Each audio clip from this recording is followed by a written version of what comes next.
Люди змагаються з тваринами з різних причин. Одних приваблюють гроші, інші хочуть слави, а треті люблять ефектні шоу. А хтось хоче випробувати свої власні можливості. Тому я пропоную вам подивитися топ-5 поєдинків людей і тварин. Біла акула.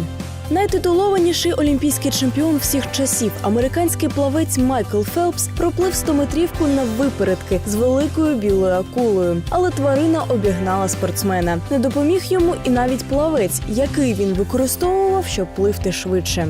Страус. Зірка американського футболу Деніс Нордкат під час одного з телевізійних шоу влаштував забіг зі страусом, якого легко випередив. Гепард.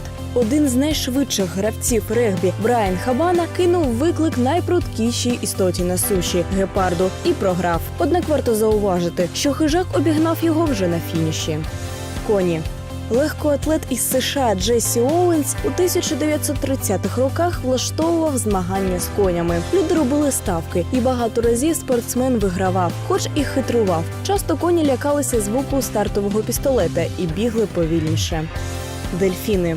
4-разовий чемпіон світу і 17-разовий чемпіон Європи Філіппо Маньїні змагався проти пари дельфінів. Італієць повинен був пропливти тільки одну довжину басейну, а тварини туди та назад. Але все одно шанси були нерівні.